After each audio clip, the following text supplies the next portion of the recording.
Les premiers plans du film constituent un prologue et nous renseignent métaphoriquement sur les événements qui se dérouleront à la fin du film. Une jeune fille en robe de mariée déchirant des fils sombres, une mère paniquée pour sauver son enfant.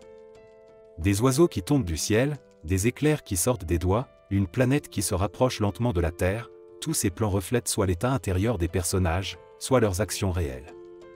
Le tout est accompagné par l'ouverture de Tristan und Isolde de Wagner. La première partie s'intitule Justine. La jeune fille que nous avons déjà vue dans le prologue voyage avec son fiancé Michael dans une limousine. L'héroïne s'amuse de ce que la voiture ne puisse pas passer à cause de sa taille, et le chauffeur répète sans succès la même action, espérant que la voiture pourra sortir. Finalement, Michael prend le volant et, après avoir échoué, laisse Justine essayer. La jeune fille, rieuse, essaie de conduire la limousine hors de l'impasse. Cependant, les jeunes mariés ne sont pas à la hauteur de la tâche et décident de se rendre à pied sur le lieu de la cérémonie. Ils sont accueillis à la porte par Claire, la sœur de Justine, et son mari John. La femme réprimande les jeunes mariés pour leur retard et leur dit que les choses ne se passent pas comme prévu. Avant d'entrer dans la maison, Justine remarque une étrange étoile dans le ciel.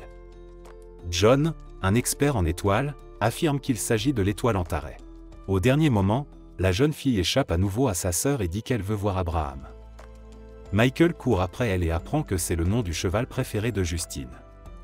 Le marié observe en souriant la manière affectueuse et sensuelle dont l'héroïne communique avec l'animal. Justine arrive enfin au mariage et salue les parents de Gabi et Dexter.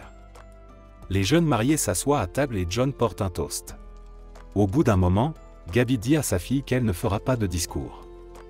Pendant ce temps, Dexter trouve une distraction amusante, il cache des cuillères sur la table et engueule le serveur en disant que ses compagnons n'ont pas été servis. De manière inattendue, Jacques, l'employeur de Justine, décide de porter un toast. L'homme dit que l'employé et ses idées ont toujours été chic, mais qu'apparemment, à cause de forts sentiments pour Michael, elle a abandonné le travail. Malgré cela, Jacques décide de promouvoir Justine au poste de directrice artistique. Dexter est le prochain à porter un toast, mais il passe rapidement des félicitations à sa fille à la critique de sa mère. Gabi affirme qu'elle n'est pas oppressante, félicite Claire pour l'organisation de la fête et s'assoit sans dire un mot sur le bonheur de Justine dans la vie. Sa sœur remarque que la mariée n'est pas dans son assiette et l'emmène à la bibliothèque en lui demandant de ne pas faire d'esclandre. Cependant, Justine ne peut pas faire face et cacher ses sentiments, alors il s'échappe à l'extérieur et s'en va dans une voiture de golf. La jeune fille observe à nouveau les étoiles, mais Antares disparaît du ciel.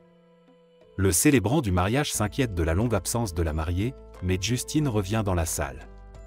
Michael porte un toast à la mariée, mais de façon un peu désinvolte.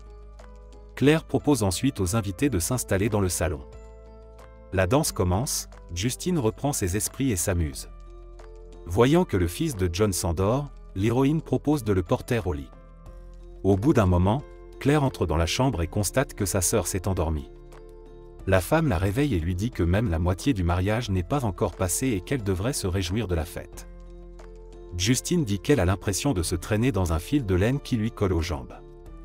En réponse, Claire demande à sa sœur de ne rien dire à Michael. Les invités attendent que la mariée apparaisse pour couper le gâteau, mais Justine décide de prendre un bain et s'allonge dans l'eau avec détachement. John demande à sa mère de descendre, mais Gabi refuse. Cela rend l'homme furieux, il se plaint à Claire et décide de mettre sa mère à la porte. Les jeunes mariés coupent le gâteau et Michael remarque que sa fiancée semble souffrante. Il s'excuse auprès de Justine pour son manque d'attention et l'emmène dans sa chambre. Là, Michael lui offre une photographie du jardin qui pousse près de leur maison. Justine le remercie, mais ne prend pas le cadeau au sérieux. La mariée tombe ensuite sur John, qui se dispute avec elle en disant qu'il a dépensé beaucoup d'argent pour la fête. Lorsque la mariée se dirige vers ses invités, elle arbore un faux sourire et danse seule en toute décontraction. Jacques présente la jeune fille à son neveu Tim, qui vient de commencer à travailler.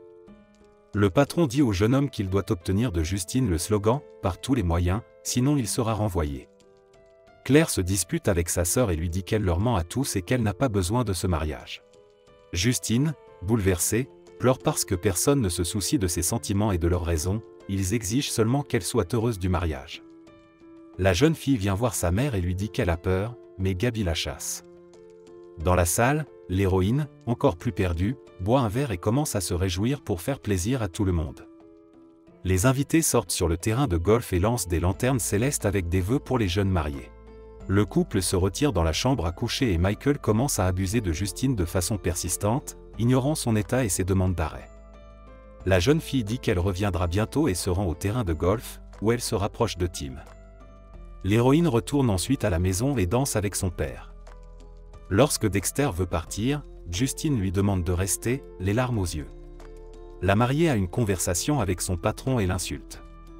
Elle dit que Jack est égoïste et ne recule devant rien, c'est pourquoi lui et son entreprise la dégoûtent. En s'approchant de la maison, Justine voit Jack sur le point de partir. L'héroïne ne l'en empêche pas, bien qu'elle se rende compte que c'est probablement la fin.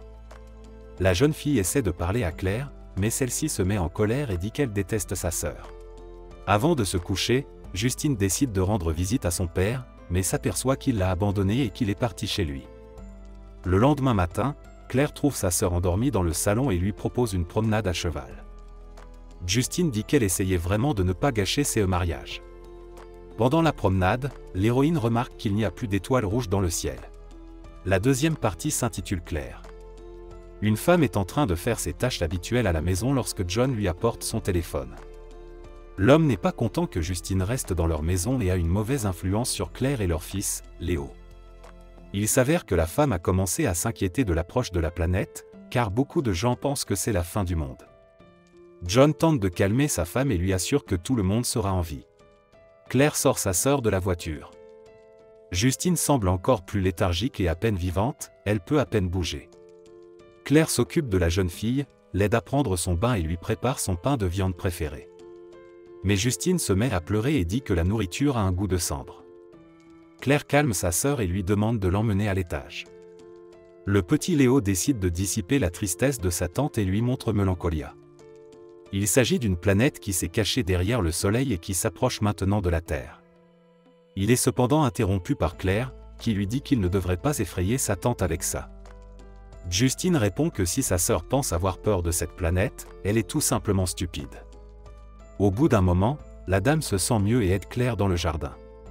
Soudain, il se met à neiger et l'héroïne s'en réjouit sincèrement. Justine retrouve son appétit et son intérêt pour les chevaux.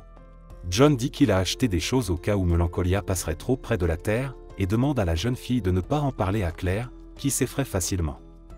Les sœurs décident de monter à cheval, et Abraham cesse soudain d'obéir à Justine. Dès lors, la jeune fille traite l'animal avec cruauté, et Claire tente de l'en empêcher. Dans le ciel, Justine aperçoit Mélancolia qui s'approche. Alors que le reste de la famille se réjouit de cet événement, Claire est troublée. La nuit, elle s'aperçoit que sa sœur sort discrètement de la maison et se prélasse sous les rayons de Mélancolia. Le lendemain, Léo montre son invention qui permet de voir la planète s'approcher de la Terre. La nuit, Claire observe Mélancolia à travers un télescope et, inquiète, décide de se documenter sur Internet. Sur l'un des sites, la femme voit une chose effrayante. Il s'avère que la trajectoire de vol de Mélancolia n'est pas exactement celle que les scientifiques imaginent, et qu'après s'être éloignée de la Terre, la planète va revenir et s'écraser précisément sur elle.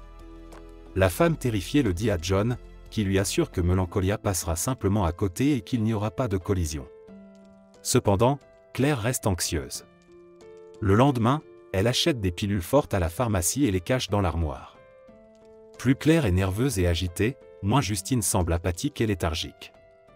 La femme de John tente de convaincre sa sœur et elle-même que la mélancolie va passer sur la planète aujourd'hui et qu'il n'y a pas lieu de s'inquiéter ou de craindre quoi que ce soit. Soudain, Justine déclare que la Terre est mauvaise et qu'il n'y a pas lieu de s'en affliger. La jeune fille dit à sa sœur qu'elle en sait beaucoup et qu'elles sont complètement seules dans l'univers. En apprenant que sa sœur pense que la Terre est condamnée, Claire panique encore plus. Léo court vers la femme et lui dit que la planète sera au plus près de la Terre la nuit, et que John l'a autorisé à la regarder et à se coucher plus tard. À l'heure dite, tous les habitants de la maison se rendent sur le terrain de golf pour profiter de l'incroyable spectacle. Après le passage de la planète, John offre un verre à la vie. Claire, en colère, s'offusque qu'il ne lui ait pas parlé de la menace possible et des erreurs de calcul. L'homme tente de rassurer sa femme et affirme que la planète s'éloigne, mais qu'il est difficile de la voir à l'œil nu.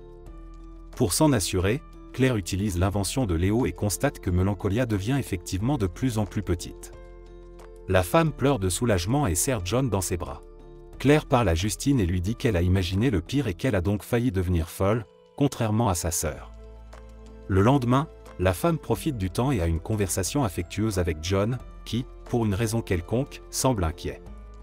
Claire s'endort sur la chaise et se réveille sans avoir vu son conjoint. Elle décide d'utiliser à nouveau l'invention de Léo, au cas où, pour voir si Mélancolia s'éloigne de la Terre. Soudain, la femme s'aperçoit que la planète se rapproche rapidement.